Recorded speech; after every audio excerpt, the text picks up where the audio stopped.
మునక్కాడల నిల్వ పచ్చడి ఎలా తయారు చేసుకోవాలో ఇప్పుడు చూద్దాం. దానికోసం నేను ఒక 5 మునక్కాడల్ని నీట్గా కడిగి కట్ చేసుకొని తడి లేకుండా పొడిగుడ్డతో తుడిచి ఆరబెట్టుకున్నాను. ఇప్పుడు వాటిని ఇలా సైడ్ పెట్టుకున్నాం. ఇప్పుడు నేను తీసుకున్న 5 మునక్కాడలకి 50 గ్రాముల చింతపండు పడుతుంది. ఇప్పుడు దీన్ని వాటర్లో ముందుగానే ఇలా నానబెట్టుకొని పెట్టుకున్నాను.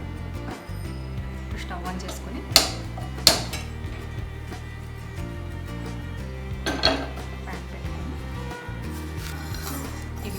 ఫ్రై కానవసరం లేదండి. కొంచెం ఆవాలు చిటపటలాడితే చాలు, మరీ ఎక్కువ ఫ్రై చేయకూడదు. ఆవాలు కొంచెం చిటపటలాడేంత వరకు ఇలా కొంచెం దూరగా ఫ్రై చేసుకోవాలి. ఇవి ఫ్రై అయిపోయాయండి. వీటిని చల్లారనిచ్చి మిక్సీ జార్లో వేసి ఫైన్ పౌడర్ లాగా గ్రైండ్ చేద్దాం. 5 టేబుల్ స్పూన్స్ ఆయిల్ వేసుకొని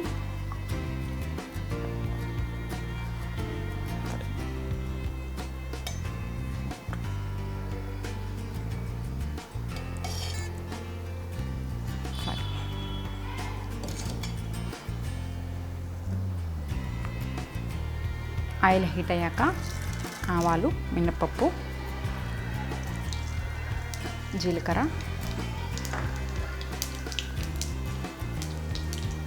ఒక 10 వెల్లుల్లి రెమ్మల్ని తొక్క తీసుకొని వేసుకోవాలి.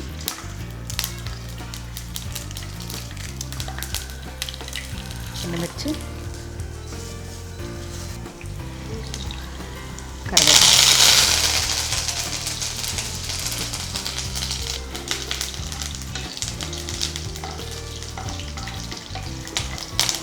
ఇప్పుడు ఇవి కొంచెం ఫ్రై అయ్యండి. ఇప్పుడు మనం ముందుగా తీసుకున్న 50 గ్రామ్స్ చింతపండుని ఇలా గుజ్జు తీసి ఇందులో కలుపుకున్నాం.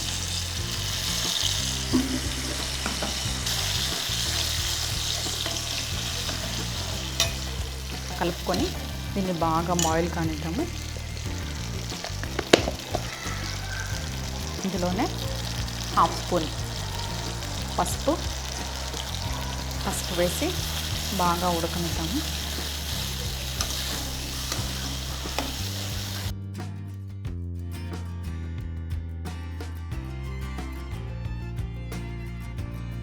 ఇప్పుడు ఆయిల్ హీట్ అయింది. స్టవ్ని కొంచెం మీడియం ఫ్లేమ్లో ఉంచుకొని ముందుగా మనం క్లీన్ చేసి కట్ చేసి పెట్టుకున్న మునక్కాడల్ని ఆయిల్లో వేసి డీప్ ఫ్రై చేసుకుందాం.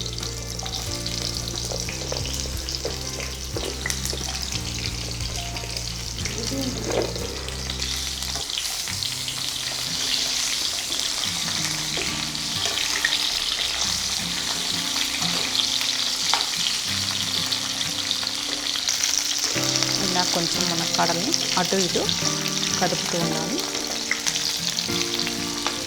ఇలా ఒక 5 మినిట్స్ మునక్కాడల్ని కొంచెం అటు ఇటు కదుపుతూ ఫ్రై చేసుకోవాలి. మునక్కాడలు మరీ అంత ఫ్రై అవసరం లేదండి. కొంచెం హాఫ్ బాయిల్ ఉడికితే చాలు. ఇప్పుడు చెక్ చేద్దాం. ఇలా కొంచెం ఉడికితే చాలు. ఇప్పుడు స్టవ్ కట్టేసి ఒకసారి మళ్ళీ అంతా కలిపి మళ్ళీ అంతా ఒకసారి కలిపి స్టవ్ కట్టేసుకొని ఈ మునక్కాడల్ని పక్కన పెట్టుకుందాం.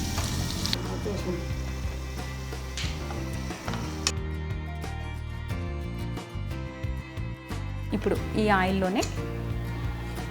మిగిలిన ఈ ఆయిల్లోనే పోపు. ఇప్పుడు ఇది ఉడికిపోయిందండి. స్టవ్ కట్టేసుకొని దీన్ని బాగా చల్లారనిద్దాము. ఇప్పుడు నేను 5 మునక్కాడలు తీసుకున్నాను కాబట్టి 4 టీ స్పూన్స్ మిరప్పొడి వేస్తున్నాను. 4 టీ స్పూన్స్ సాల్ట్ వేస్తున్నాను. 3 టీ స్పూన్స్ వేసుకొని చూసుకొని సాల్ట్ మళ్ళీ మిక్స్ చేసుకుందాం. ఇప్పుడు ముందుగా గ్రైండ్ చేసి పెట్టుకున్న ఆవాలు మెంతుల పౌడర్ని ఇందులోనే వేసేస్తాం. వేసి ఇవి 3 బాగా మిక్స్ అయ్యేలాగా కలుపుకున్నాం. ఇప్పుడు ఇవి బాగా మిక్స్ చేసుకున్నాం కదండి.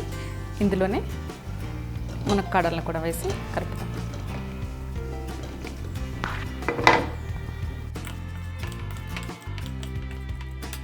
మునక్కాడలకి బాగా ఈ పౌడర్ అంతా మిక్స్ అయ్యేలాగా ఇలా మిక్స్ చేసుకుందాము. ఇప్పుడు ముందుగా బాయిల్ చేసి పెట్టుకున్న ఈ చింతపండు గుజ్జుని ఇందులో వేసి కలుపుతాం. ఇప్పుడు ఇదంతా ఇందులో వేసాం కదండి, ఇది బాగా మిక్స్ చేసుకుందాం. ఈ పులుపు కారం ఇవన్నీ మునక్కాయకి బాగా పట్టేలాగా బాగా మిక్స్ చేద్దాం. ఇప్పుడు ఇది బాగా మిక్స్ చేసాం కదండి, ఇది రెడీ అయిపోయింది. దీన్ని ఇలానే ఉంచి